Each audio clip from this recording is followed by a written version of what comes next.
তোমার দেখা পাওয়ার জন্য টঙ্গীর ইস্তেমার ময়দানে গিয়া 3 দিন পড়েছিলাম না মালিক, সেখানেও গিয়া পাইলাই। ওই উজানের দরবারে গিয়া 3 দিন পড়েছিলাম, তাও তোমারে পাইলাই। চরমনের আল্লাহর কুতুবের দরবারে গিয়া 3 দিন ময়দানে পড়েছিলাম, না না সেখানে পাইলা।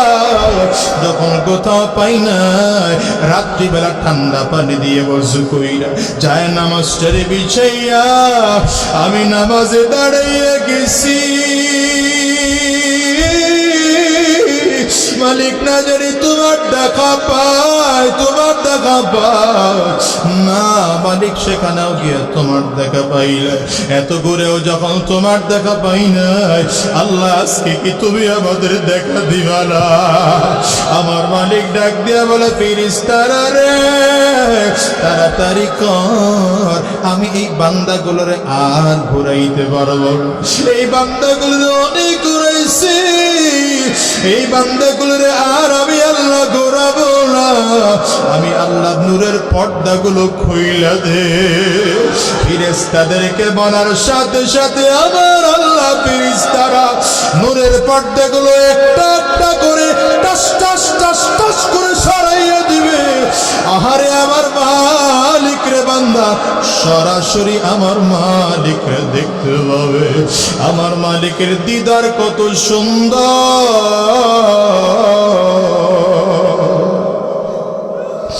আমার মালিকের দিকে তাকাইয়া থাকবে বান্দা, 70,000 বছর চলে যাবে। 1000 বছরের মধ্যে বান্দা চোখের পলকটুকু পর্যন্ত ফেলবে না। আর দুনিয়ার মুসলমান, কোথায় যাও, কই ভাগো, কোন দুনিয়ার পেছনে লাগছে? আমার মালিক রে কিছু না, আমার মালিক রে কিছু না, আমার আল্লাহ রে কিছু না। ওই মালিক রে মহাব্বত করে বন্ধু তুমি কি রোজা রাখতে পারবা না? মাথায় কি টুপি লাগাইতে পারবা না? আর কি শয়তানের রাস্তায় চলবা না? এই ওয়াদা করতে পারবা না? আরে কলিজার টুকরা যুবক, নিজের গুনাহের কথা স্মরণ কর।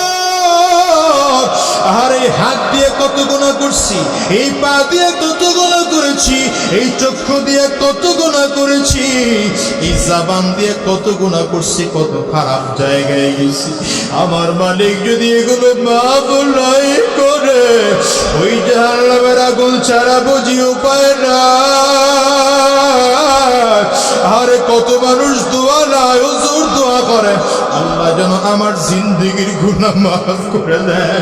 এরে কলিজার টুকরা যুবক, গুনাহ করতে করতে দেখো কলবটা শক্ত হয়ে গেছে, চোখে পানিও পর্যন্ত নাই। এই চোখ দিয়ে কি পানিও বের হয় না রে যুবক? যদি পানি বের না হয়, ডানে আর বামে তাকাও, তাকাও, তাকায় দেখো কার চোখে পানি। ওই মানুষটার দিকে তাকাইয়া নিজের নিজের ধিক্কার মারো, আর চোখের পানিগুলো ছেড়ে কান্দো, আর চিল্লা ডাক দাও আল্লাহ, আরো জোরে আল্লাহ। ওগো দয়ার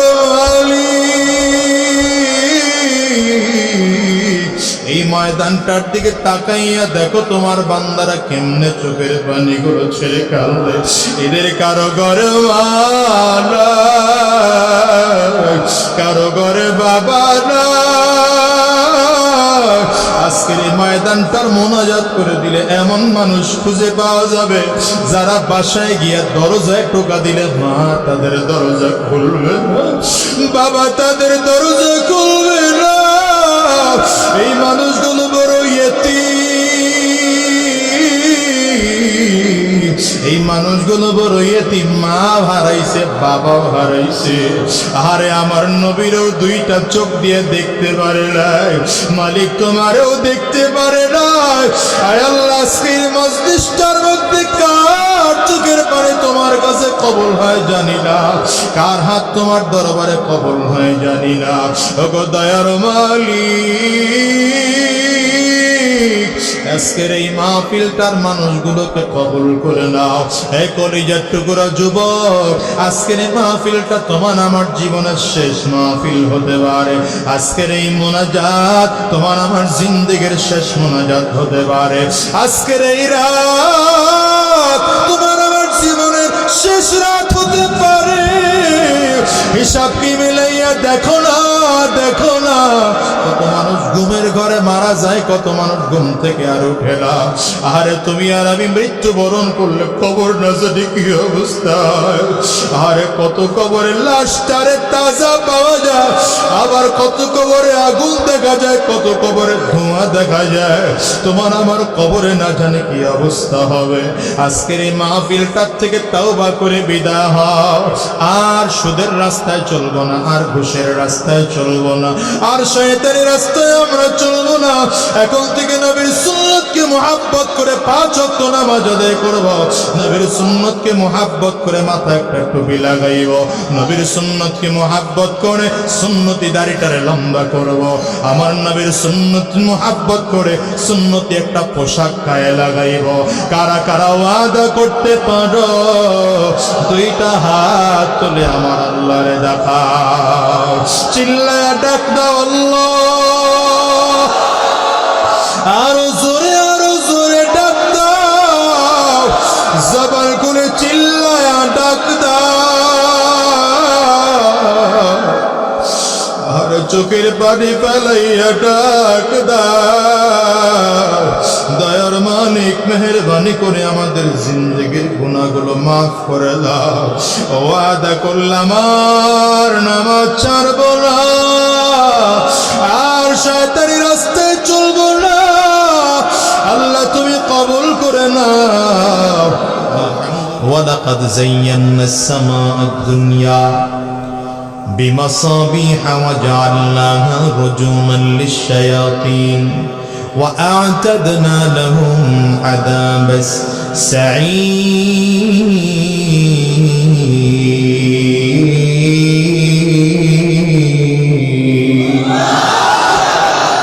আল্লাহ তাআলা বলেন, আমি আল্লাহ তাআলা প্রথম আসমানের নিচে তাকিয়ে তাকিয়ে দেখো তারকা বানাইলাম, তারকা বানাইলাম। এই তারকাগুলো কত বানাইছেন আল্লাহ তাআলা দুনিয়ার কোনো মানুষ জানে না। আম্মা জান আয়েশা সিদ্দিকা রাদিয়াল্লাহু আনহা আর বিশ্বনবী রাহমাতুল লিল আলামিন খোলা আকাশের নিচে বসে গল্প করেন। আম্মা জানের নজর পড়ে গেছে আসমানের দিকে। আসমানের দিকে নজর পড়ে গেলে আম্মা জান আসমানের তারকা গুনতেছে। 1 2 3 4 5 6 7 8 কিছু দূর গণনা করলে আম্মা জান এলোমেলো হয়ে যায়। আবার নতুন গণে গণতে আরম্ভ করেছেন। 1 2 3 4 5 6 7 8 আবার কিছু দূর গেলে এলোমেলো হয়ে যায়। আবার নতুন করে গুনতে আরম্ভ করেছেন। রাসূল আরবি অনেকক্ষণ ধরে খেয়াল করেন আম্মা জান আয়েশা যেন কি গণনা করে। আমার নবী ডেকে বললেন, আয়েশা তুমি কি গুনতেছ? আম্মা জান বললেন, পয়গম্বর আসমানের তারকা কতগুলো গুনে গুনে দেখার চেষ্টা করি। রাসূল আরবি বলে, আয়েশা আসমানের তারকা কি গুনতে পেরেছো? আম্মা জান আয়েশা সিদ্দিকা রাদিয়াল্লাহু আনহা বলেন, পয়গম্বর আসমানের তারকা তো গুনে শেষ করতে পারি না। রাসূল আরবি বলেন, আয়েশা আল্লাহ তাআলা এত আসমানের তারকা বানাইছে কারো দুনিয়ার মানুষের পক্ষে গণনা করা সম্ভব না। এই তারকাগুলো কত বড় জানেন? চাঁদ আমরা দেখি, সূর্য আমরা দেখি, দুনিয়ার চেয়ে 9 লক্ষ গুণ বড় হলো চাঁদ। দুনিয়ার চেয়ে 13 লক্ষ গুণ বড় সূর্য। এরপরে আসেন তারকা কত বড়? এই দুনিয়ার থেকে 13 লক্ষ গুণ বড় সূর্য। এক একটা তারকার মধ্যে এমন 1100 কোটি সূর্য ঢুকায় রাখা যায়। হিসাব করেন তারকা কত। এই সব তারকাগুলো আল্লাহ তাআলা প্রথম আসমানের নিচে সাজাইছেন। এর উপরে আমার আল্লাহ তাআলা এক এক করে করে আসমান বানাইছেন। ওয়ালাকাদ যায়্যানাস সামাআদ দুনিয়া হুয়াল্লাযী খালাকা সাবআ সামাওয়াতিন তিবাকা মা তারা ফী খালকির রাহমানি মিন তাফাউত فارجع البصر هل ترى من فتور ثم ارجع البصر كرتين ينقلب إليك البصر خاسئا وهو حسير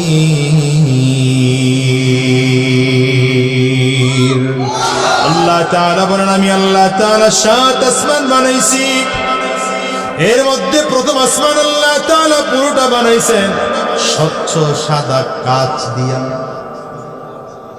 সুবহানাল্লাহ বলবেন কি দিয়া বানাইছেন স্বচ্ছ সাদা কাচ দিয়ে আল্লাহ প্রথম আসমান বানাইছেন এর উপরে আল্লাহ বানাইছেন দ্বিতীয় আসমান পুরোটা লোহা দিয়ে বানাইছেন এর উপরে তৃতীয় আসমান পুরোটা তামা দিয়ে বানিয়েছেন এর উপরে চতুর্থ আসমান পুরোটা আল্লাহ তাআলা রূপা দিয়ে বানিয়েছেন এর উপরে পঞ্চম আসমান পুরোটা আল্লাহ তাআলা স্বর্ণ দিয়ে বানাইছেন এর উপরে ষষ্ঠ আসমান পুরোটা জাবরজত পাথর আর ইয়াকুত পাথরের মিশ্রণ দিয়ে বানাইছে এর উপরে আমার আল্লাহ তাআলা সপ্তম আসমান বানাইছে সপ্তম আসমান আল্লাহ তাআলা পুরোটা বানাইছেন মণি মুক্তা দিয়া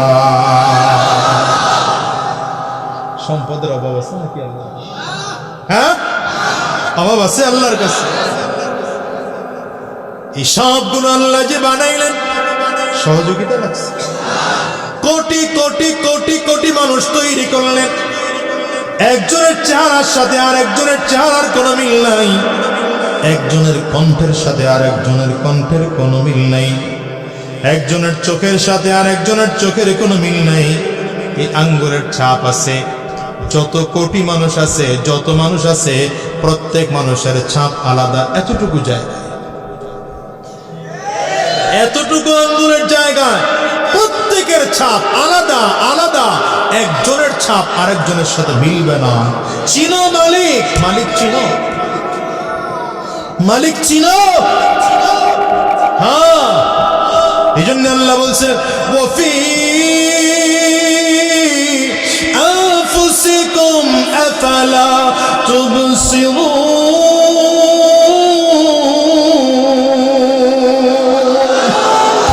বান্দা আমি তোর মধ্যে আমি তো তোর মধ্যে তুই আমারে চিনো না তুই আমার দেখো না আল্লাহ আমার মধ্যে বয়ে রয়েছেন এইটা আমার মধ্যে বলছেন না এই বাড়ি দেখে বোঝা যায় বানানেওয়ালা কেমন মানুষ দেখে বোঝা যায় আল্লাহ কেমন কথা বলেন না কত সুন্দর করে একটা মানুষের আল্লাহ বানাইছে হায় হায় হায় হায় হায় আপনি আর আমি তো মুসলমান বাবা মুসলমান দাদা মুসলমান 14 গোষ্ঠী মুসলমান হওয়ার পরেও ইসলামের কাছে আসতে চাই না আর আমরা যখন ইসলাম থেকে দূরে সরে গেছি কাফির আর মুশরিকদের সংস্কৃতি আমাদের মধ্যে এনে ঢুকাইছি যুবক এখন মাথার চুল কাটে ইহুদিদের মতো প্যান্ট পরে কাফিরদের মতো চলাফেরা মুশরিকদের মতো শোনেন শোনেন সেই সময়ে কাফির আর মুশরিকরা আল্লাহর কুদরত দেখে কালিমা পড়ে মুসলমান হয়ে যায় ওই আমেরিকার এক ডাক্তার লুইজ সিং তার নাম লোকটা ধর্মীয় ভাবে নাস্তিক লোকটা ধর্মীয় ভাবে কি নাস্তিক অনেক বড় ডাক্তার নরমাল কোনো অপারেশন তিনি করেন না ভাইটাল অপারেশন গুলো তিনি করে থাকেন এই বক্সের সাউন্ড বাড়াইতে হবে ওই দিকের আওয়াজ বাড়ি খায় এই ডাক্তার লুইজ সিং যত ভাইটাল অপারেশন আছে এগুলো সে করে একবার এক রোগী ওপেন হার্ট সার্জারি করার জন্য অপারেশন থিয়েটারে রোগী ঢুকেছে বুকটা ফেড়ে অপারেশন করবে তো দেখতেছে হাড়ের মধ্যে আরবি শব্দ দিয়ে কি যেন লেখা ভালো করে জোরে বলেন কি লেখা বুঝে না আরবি তো বুঝার জন্য তার অ্যাসিস্ট্যান্ট ছিল মুসলমান নাম ছিল তার আব্দুল্লাহ ডাক দিছে আব্দুল্লাহ কাম হ্যাঁ লোক দিস দেখো তো কি এটা লেখা কি আব্দুল্লাহ খুব গভীর খেয়াল করে তাকায় দেখা বলে, স্যার এখানে লেখা আছে আল্লাহ। কি লেখা? বলে আব্দুল্লাহ এই আল্লাহ তোমাদের কোরআনের আল্লাহ একই আল্লাহ? বলে অবশ্যই স্যার একই আল্লাহ। বিশ্বাস করি না, প্রমাণ দেখাও। আব্দুল্লাহ প্রেয়ার রুম থেকে কোরআনুল কারীম এনে দেখাইলেন, স্যার দেখেন আল্লাহর কোরআনের মধ্যে আল্লাহ শব্দ লিখতে যেমন 4টা অক্ষর লাগে, আলিফ লাম লাম হা, ঠিক এই লোকটার হৃৎপিণ্ডের মধ্যেও আল্লাহ 4টা অক্ষর দিয়ে শব্দটা লেখা। বলে আব্দুল্লাহ কোথাও যাবে না, আমি রোগীর অপারেশন কমপ্লিট করে তোমার সাথে বসতে চাই। রোগীকে কমপ্লিট করে অপারেশন থিয়েটারে ঢুকায় দিয়া আব্দুল্লাহকে নিয়ে ডাক্তার লুইজে সিং, নাস্তিক মানুষ, আলাদা রুমের মধ্যে ঢুইকা ডাক দিছে, আব্দুল্লাহ রে, আচ্ছা আমাকে বলো, তুমি পরীক্ষা নিরীক্ষা করে দেখলাম এই লোকটার আজকে ফার্স্ট টাইম অপারেশন, প্রথম অপারেশন, এর আগে কখনো অপারেশন হয় নাই। যদি প্রথমবার অপারেশন হয় তাহলে এই লোকটার হৃৎপিণ্ডের মধ্যে আল্লাহ শব্দটা লিখলো কে?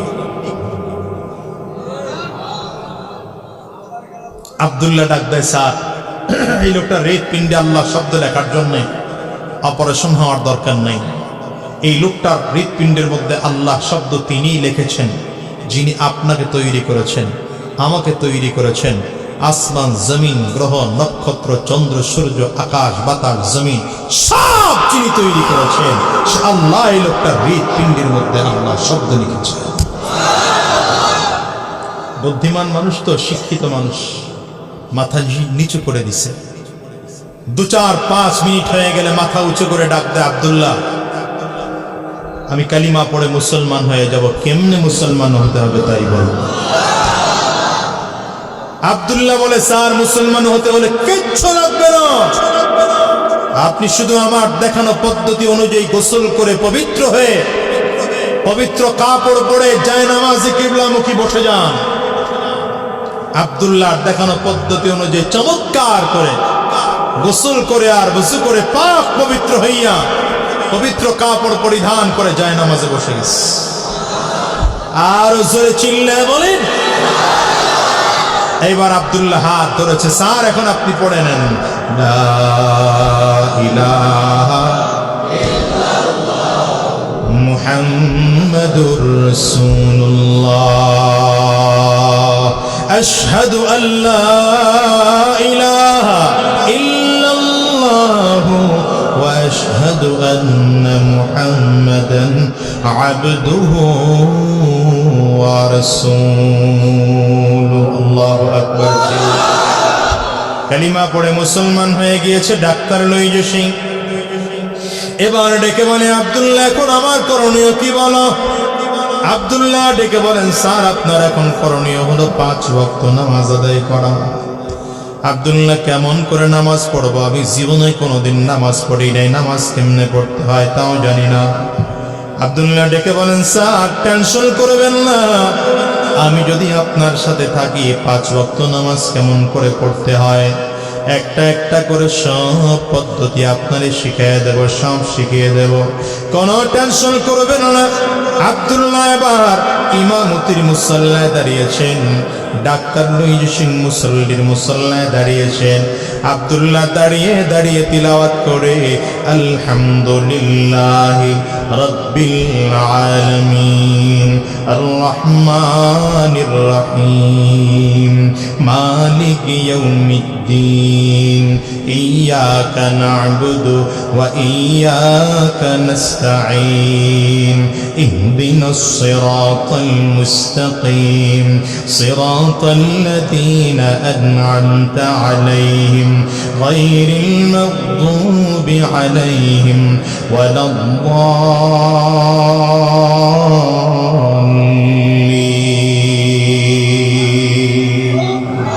কোরআন তেলাওয়াতে মজা আছে না নাই? জ্ঞান শেখাও ছেলে মেয়েকে ওহে মুসলমান, জান কবজের সময় তোমার হইবে রে আসান, জান কবজের সময় তোমার হইবে রে আসান।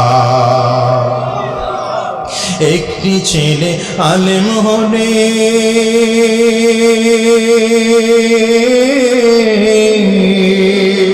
একটি ছেলে আলেম হলে পড়বে কোরআন মৃত্যুকালে, ভেগে যাবে মরদুদ শয়তান, ভেগে যাবে মরদুদ শয়তান, থাকবে রে ঈমান, জান কবজের সময় তোমার হইবে রে আসান। বলো জান কবজের সময় তোমার হইবে রে আসান। কোরআন তিলাওয়াতে মজা আছে না নাই? কোরআন তিলাওয়াতে তো মজা। পৃথিবীতে যত গান আছে এমন কোন গান আপনি আমার দেখাতে পারবেন না যে গান 2, 4, 5 বার 10 বার শোনার পরে আর ভালো লাগে। এমন কোন কবিতা খুঁজে পাবেন না যেই কবিতা 2, 4, 5 বার 10 বার শোনার পরে আর ভালো লাগে।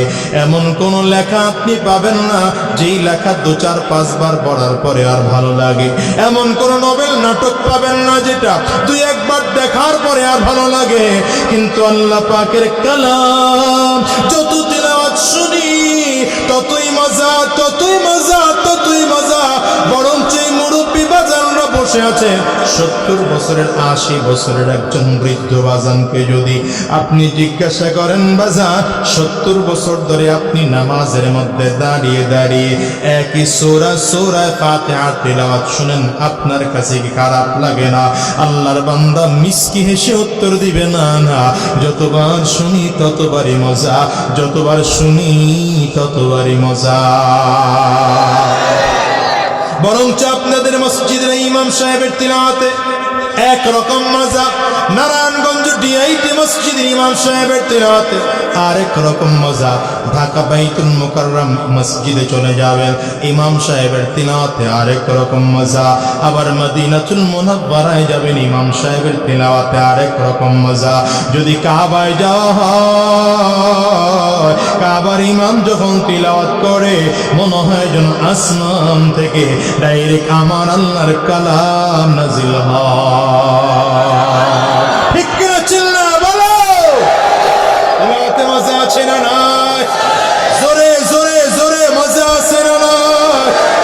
ওই ডাক্তার লুইজি সিং এর সামনে দাঁড়াইয়া আব্দুল্লাহ তিলাওয়াত আরম্ভ করেছেন, চমৎকার করে তিলাওয়াত আরম্ভ করেছেন। আব্দুল্লাহর কণ্ঠের তিলাওয়াত শুনে মাসুম বাচ্চা চমৎকার কণ্ঠের তিলাওয়াত শুনে আল্লাহর বান্দা পেছনে দাঁড়িয়ে দাঁড়িয়ে দাঁড়িয়ে তিলাওয়াত শুনতেছে, মধুর কণ্ঠে তিলাওয়াত শুনতেছেন, মধুর কণ্ঠে তিলাওয়াত শুনতেছে। তিলাওয়াত যত শুনে তত মজা লাগে, যত শুনে তত মজা লাগে। এই জন্য আমার আল্লাহ তাআলা বলে, ওয়াইদা তুলিয়াত আলাইহিম আয়াতুহু যাদাতুহুম ঈমানা ওয়া আলা রাব্বিহিম ইয়াতাওয়াক্কালুন।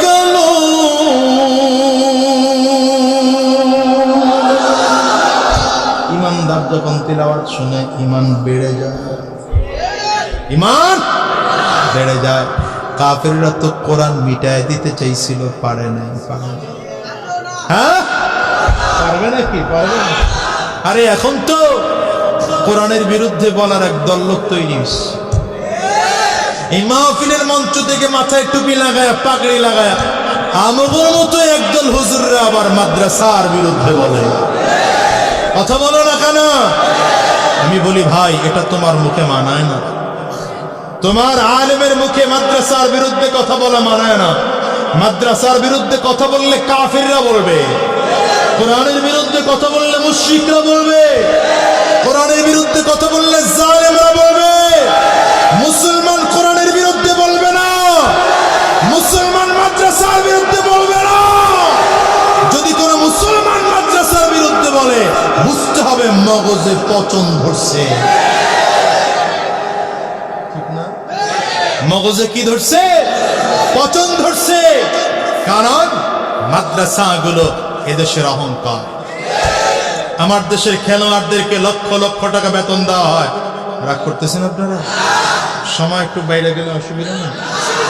হ্যাঁ, লক্ষ লক্ষ টাকা বেতন দেওয়া হয় আমাদের দেশে খেলোয়াড়দেরকে।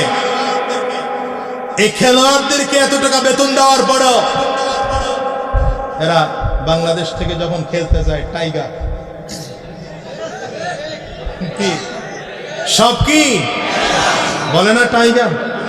আরে বাবা, সব টাইগার, পরনে যা থাকে সাও টাইগার, জামা টাইগার, জুতা টাইগার, মোজা টাইগার, জাঙ্গা টাইগার, টুপি টাইগার, পাঞ্জাবি টাইগার, সব টাইগার। যায় তো টাইগার হয়ে ফিরে কি হয়ে?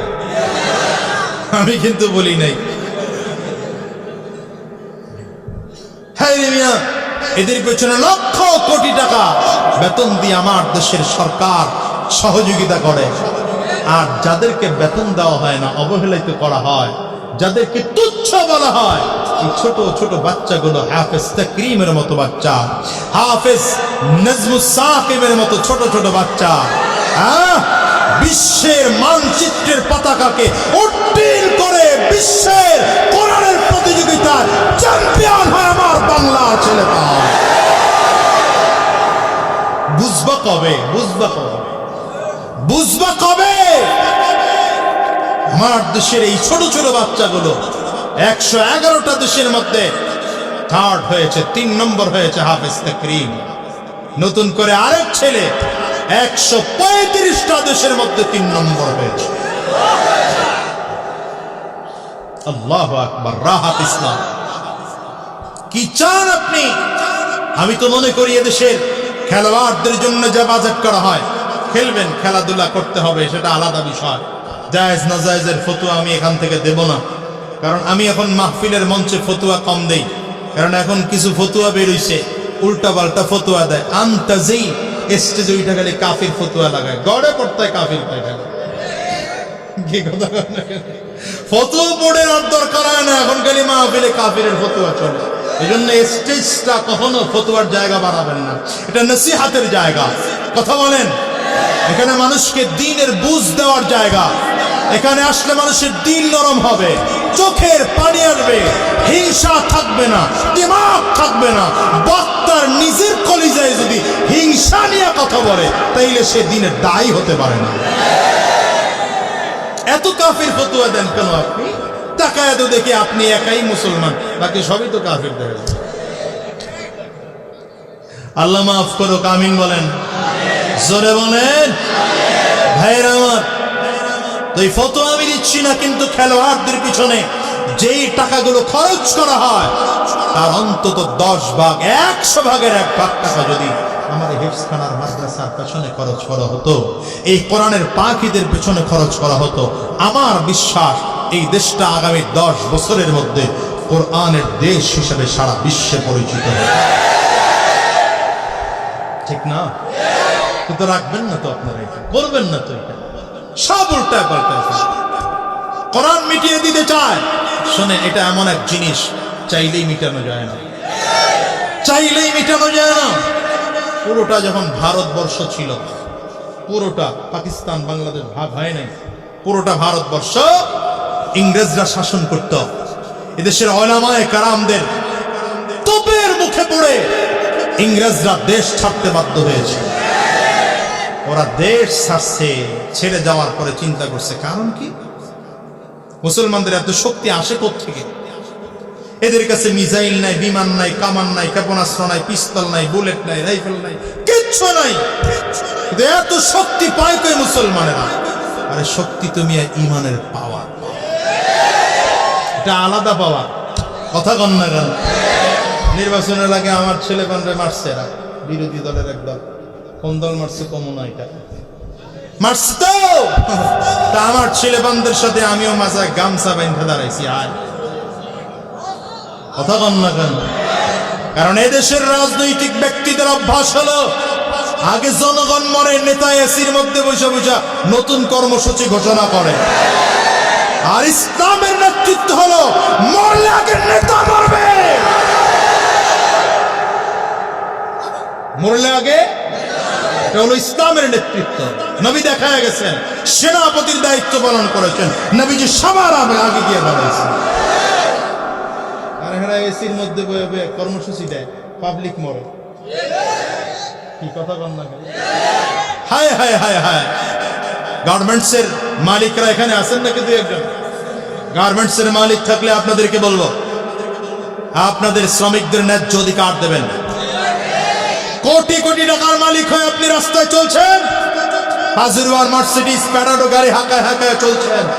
আপনার খবর আছে, যেই কর্মচারীকে আপনি 8,000 টাকা বেতন দেন, 6,000 টাকা বেতন দেন, বকার পরে বকা, লাথির পরে লাথি, থাপ্পড়ের পরে থাপ্পড় অনেক সময় দেন, কিন্তু এই শ্রমিকের ঘাম না থাকলে আপনি মার্সিডিজ আর পাজেরোয়ার প্যারাডো হাঁকাতে পারতেন না।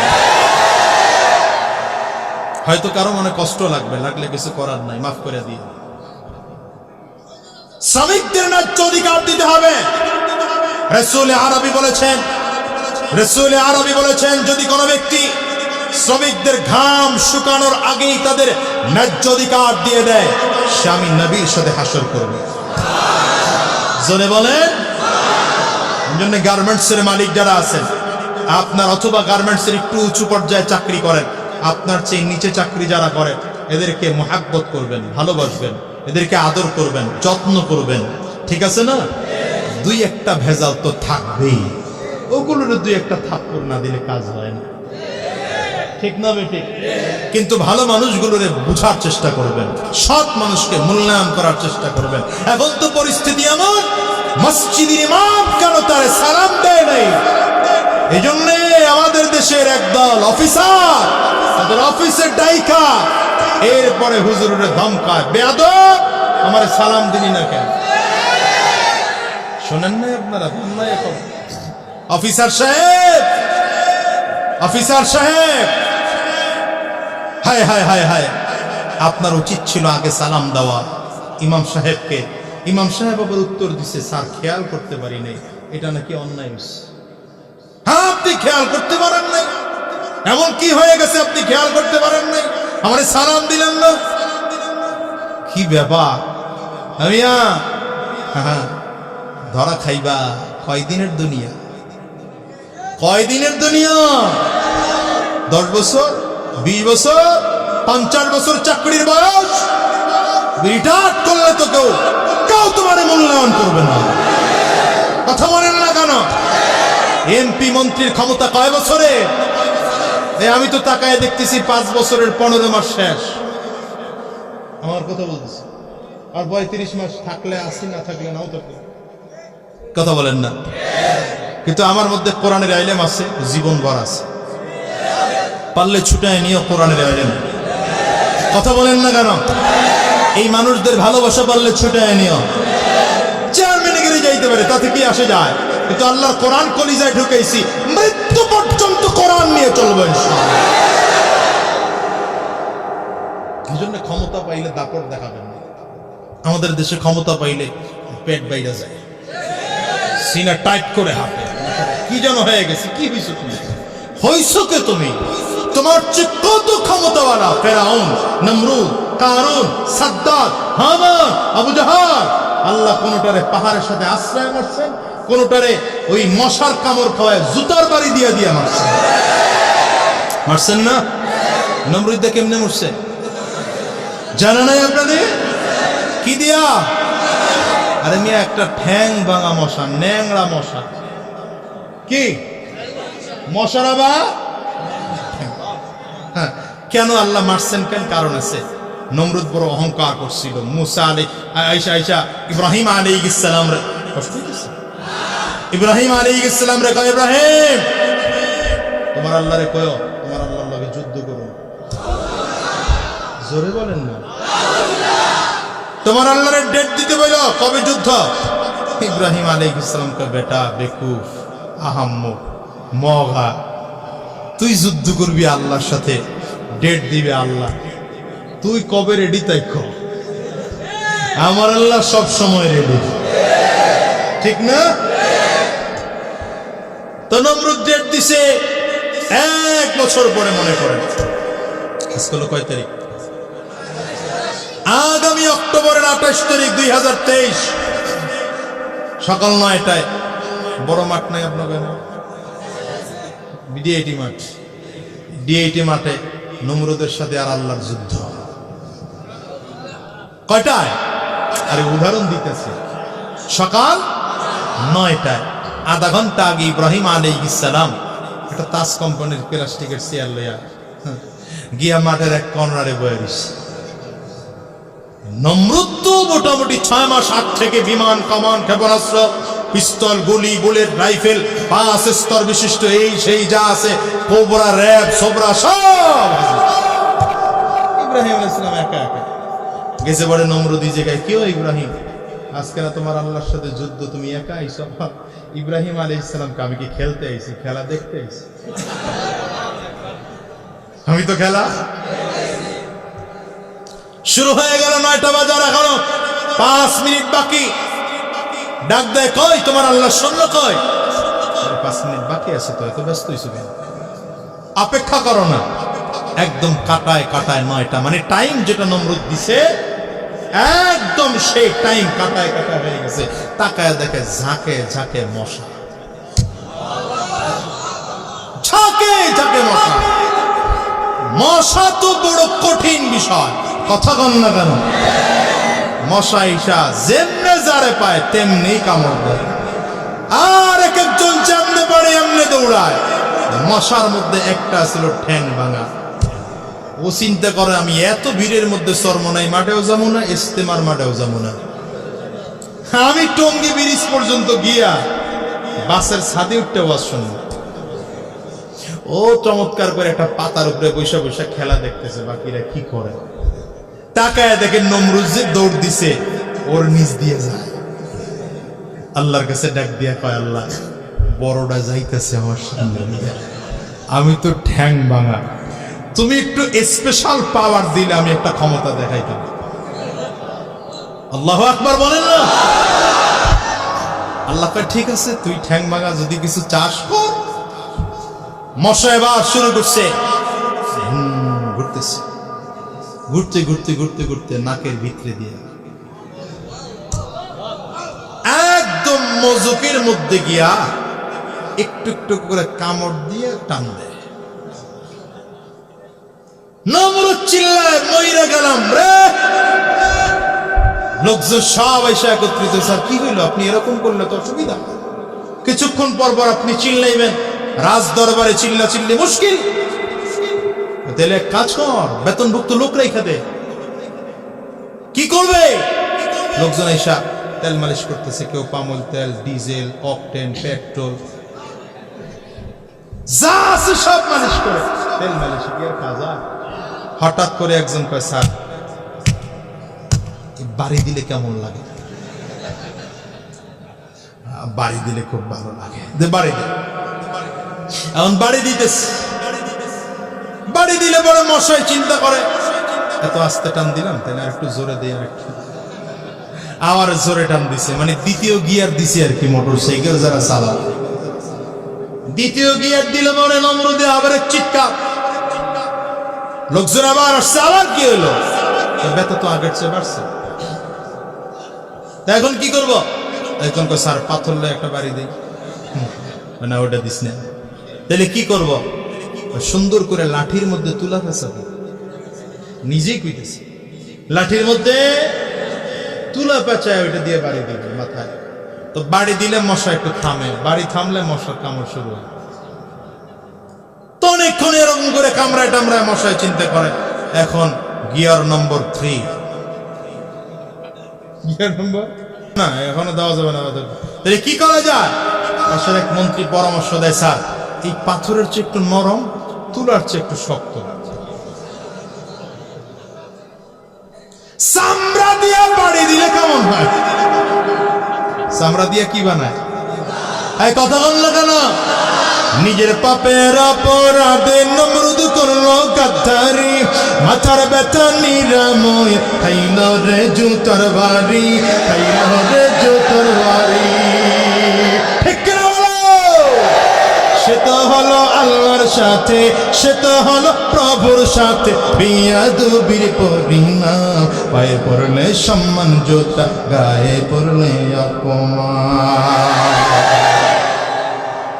আল্লাহ দেখাইছে জুতার বাড়ি আমিও দিতে পারি। হঠাৎ করে মশায় কয়, না এখন তো ভালো রোড, সাইনবোর্ড উঠে দেখে, আরে বেটা 4 লেন 6 লেন, সাইনবোর্ড পর্যন্ত গেছে কতক্ষণ। এখন কি আর 2-3 গিয়ারে চলে? গিয়ার যা ছিল 5th গিয়ার, মোটরসাইকেল তো 5টা গিয়ার আছে, তাই না? 5 গিয়ার মাইরা পিকআপ যা ছিল সব একসাথে দিলে নমরুদ দিছে চিৎকার। এতক্ষণ যে চামড়া লয়ে পিটা গেছে, তো কতক্ষণ পিটা মুড়ে। পাশে এক পাথর রাখা ছিল, পাথরটা উঠায় একটা বাড়িয়ে দিলে মাথা ফেটে 2 ভাগ। মশাই কয়, ডিউটি তো শেষ। আসসালামু আলাইকুম।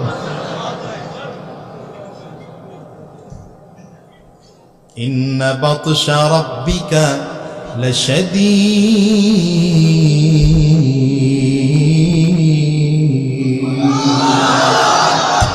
আল্লাহর ধরা বড় শক্ত ধরা। এই জন্য ক্ষমতা পাইলে লাফায়ও না।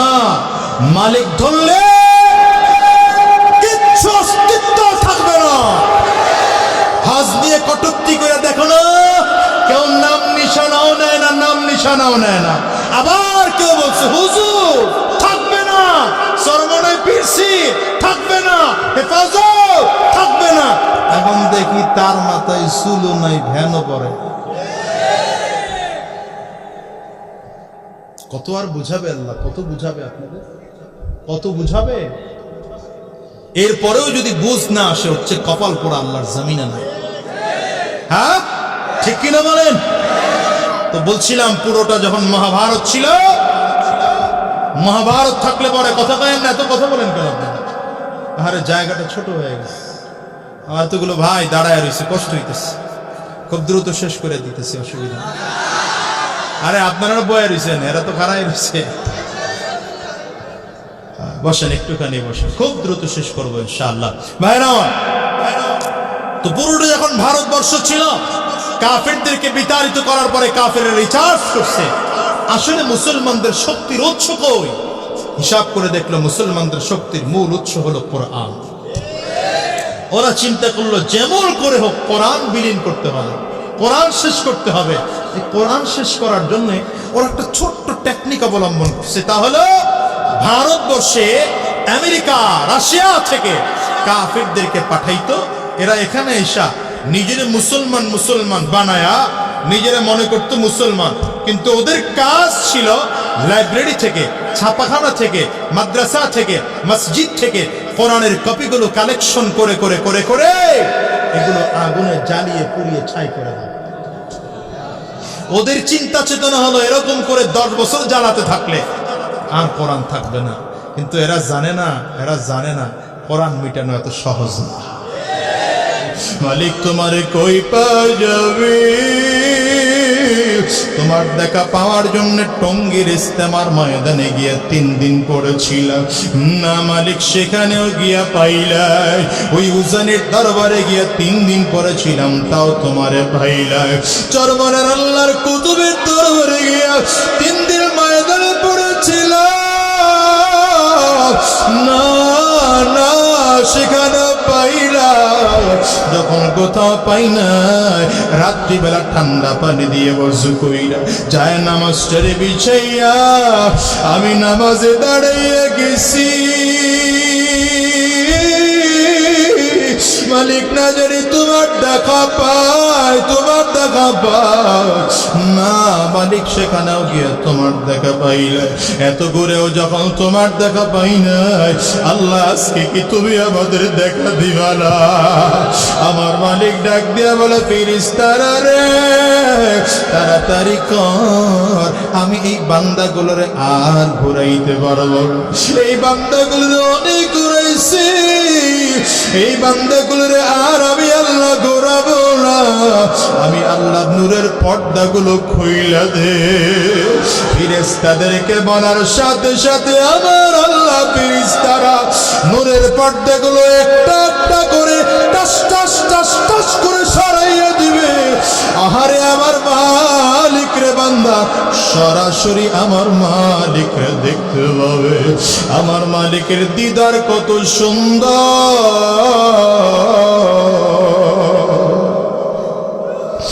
আমার মালিকের দিকে তাকাইয়া থাকবে বান্দা, ৭০,০০০ বছর চলে যাবে। ১০০০ বছরের মধ্যে বান্দা চোখের পলকটুকু পর্যন্ত ফেলবে না। আর দুনিয়ার মুসলমান কোথায় যাও, কই ভাগো, কোন দুনিয়ার পেছনে লাগছে? আমার মালিক রে কি চেনো? আমার মালিক রে কি চেনো? আমার আল্লাহ রে কি চেনো? ওই মালিকরে মোহাব্বত করে বন্ধু তুমি কি রোজা রাখতে পারবা না? মাথায় কি টুপি লাগাইতে পারবা না? আর কি শয়তানের রাস্তায় চলবা না? এই ওয়াদা করতে পারবা না? আরে কলিজার টুকরা যুবক, নিজের গুনাহের কথা স্মরণ কর। আর এই হাত দিয়ে কত গুনাহ করছি, এই পা দিয়ে কত গুনাহ করেছি, এই চক্ষু দিয়ে কত গুনাহ করেছি, এই জবান দিয়ে কত গুনাহ করছি, কত খারাপ জায়গায় গেছি। আমার মালিক যদি এগুলো মাফ নাই করে, ওই জাহান্নামের আগুন ছাড়া বুঝি উপায় না। আরে কত মানুষ দোয়া নাই, হুজুর দোয়া করে আল্লাহ যেন আমার জিন্দেগির গুনাহ মাফ করে দেয়। এরে কলিজার টুকরা যুবক, গুনাহ করতে করতে দেখো কলবটা শক্ত হয়ে গেছে, চোখে পানিও পর্যন্ত নাই। এই চোখ দিয়ে কি পানিও বের হয় না রে যুবক? যদি পানি বের না হয়, ডানে আর বামে তাকাও, তাকাও, তাকায় দেখো কার চোখে পানি। ওই মানুষটার দিকে তাকাইয়া নিজের নিজের ধিক্কার মারো, আর চোখের পানিগুলো ছেড়ে কান্দো, আর চিল্লা ডাক দাও আল্লাহ, আরো জোরে আল্লাহ। ওগো দয়ার মালিক,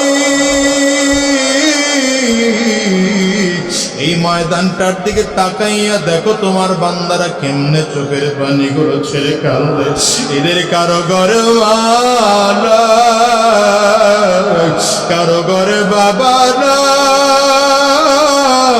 আজকের এই ময়দানটার মোনাজাত করে দিলে এমন মানুষ খুঁজে পাওয়া যাবে, যারা বাসায় গিয়া দরজায় টোকা দিলে মা তাদের দরজা খুলবে না, বাবা তাদের দরজা খুলবে না। এই মানুষগুলো বড় ইয়েতিম, এই মানুষগুলো বড় ইয়েতিম, মা হারাইছে, বাবা হারাইছে। আরে আমার নবীরও দুইটা চোখ দিয়ে দেখতে পারে নাই, মালিক তোমারও দেখতে পারে নাই। আয় আল্লাহ, আজকের মজলিসটার মধ্যে কার চোখের পানি তোমার কাছে কবুল হয় জানি না, কার হাত তোমার দরবারে কবুল হয় জানি না। ওগো দয়ার মালিক, আজকের এই মাহফিলটার মানুষগুলোকে কবুল করে নাও। এই কলিজার টুকরা যুবক, আজকের এই মাহফিলটা তোমার আমার জীবনের শেষ মাহফিল হতে পারে। আজকের এই মোনাজাত তোমার আমার জিন্দেগির শেষ মোনাজাত হতে পারে। আজকের এই রাত তোমার আমার জীবনের শেষ রাত হতে পারে। হিসাব কি মিলাইয়া দেখো না, দেখো না, কত মানুষ ঘুমের ঘরে মারা যায়, কত মানুষ ঘুম থেকে আর উঠে না। আরে তুমি আর আমি মৃত্যুবরণ করলে কবর না যদি কি অবস্থা। আরে কত কবরে লাশটারে তাজা পাওয়া যায়, আবার কত কবরে আগুন দেখা যায়, কত কবরে ধোঁয়া দেখা যায়। তোমার আমার কবরে না জানে কি অবস্থা হবে। আজকের এই মাহফিলটার থেকে তাওবা করে বিদায় হও। আর সুদের রাস্তায় চলবো না, আর ঘুষের রাস্তায় চলবো না, আর শয়তানি রাস্তায় আমরা চলবো না। এখন থেকে নবীর সুন্নতকে মুহাব্বত করে 5 ওয়াক্ত নামাজ আদায় করব। নবীর সুন্নতকে মুহাব্বত করে মাথায় একটা টুপি লাগাইব। নবীর সুন্নতকে মুহাব্বত করে সুন্নতি দাড়িটারে লম্বা করব।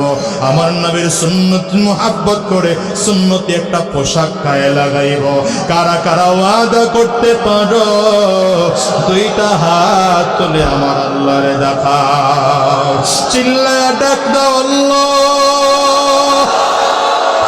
আরো জোরে ডাক দাও, জবান খুলে চিল্লায়া ডাক দাও।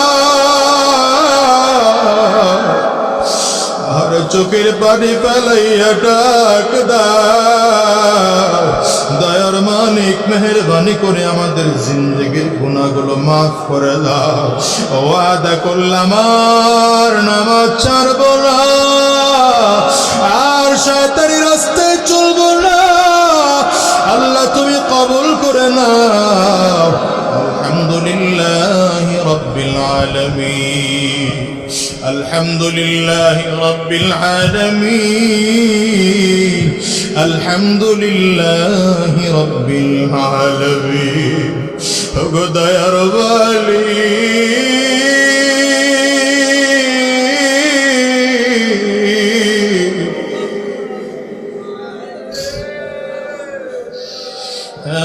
মজলিসে কত মানুষ হাত তুলছে, এদের ঘরে বাবা নাই, মা নাই, আল্লাহ জানি না। কার জানি জোরের ভাই না, কার জানি জোরের বোন নাই। হায় আল্লাহ, কে জানে মাকে হারাইয়া ফেলাইছেন, কে জানে বাবাকে হারাইয়া ফেলাইছে। শ্রম বুদ্ধি দিয়ে সহযোগিতা করেছেন প্রশাসনের ভাইরা, জনপ্রতিনিধিরা, সবাইকে তুমি কবুল করে নাও। আয় আল্লাহ, আমার শ্রমিক ভাইরা বড় কষ্ট করে সুন্দর আয়োজন করেছে, কলিজার টুকরা শ্রমিক ভাইদেরকে কবুল করে নাও। চমৎকার করে এই আয়োজন প্রতি বছর করার তৌফিক দিয়ে দাও। আয় আল্লাহ, আমাদেরকে দিনদার বানাইয়া দাও, আমাদেরকে নামাজি বানাইয়া দাও, আমাদেরকে কোরআনওয়ালা বানাইয়া দাও, আমাদেরকে ইসলামওয়ালা বানাইয়া দাও। দুনিয়ার জমিনে যতদিন বেঁচে থাকবো ততদিন তোমার গোলামি করার তৌফিক দিয়ে দাও। আল্লাহ, দুনিয়া থেকে যখন চলে যাব ঈমান নিয়ে যাওয়ার তৌফিক দিয়ে দিও। আল্লাহ, অনেক বান্দা দোয়া চেয়েছেন, কার মনের কি আশা তুমি ভালো করে জানো। আয় আল্লাহ, প্রত্যেকের দিলের নেক আশাগুলো পূরণ করে দাও। যারা মুসিবতের মধ্যে আছে মুসিবত দূর করে দাও, যারা অভাবগ্রস্ত অভাব দূর করে দাও, যারা পেরেশানিগ্রস্ত পেরেশানি দূর করে দাও, যারা যেই সমস্যায় আছে প্রত্যেকের সমস্যা দূর করে দাও। আয় আল্লাহ, আজকের এই মাহফিলকে তুমি কবুল করে নাও। এলাকাবাসীর জন্য মাহফিলখানা হিদায়াতের জরিয়া বানাইয়া দাও। এলাকাবাসীর জন্য মাহফিলখানা নাজাতের ওসিলা বানাইয়া দাও। যা কিছু আলোচনা করলাম ভুল ত্রুটিগুলো মেহেরবানি করে মাফ করে দাও। আয় আল্লাহ, সহি কথাগুলোর উপরে আমাদের আমল করার তৌফিক দিয়ে দাও।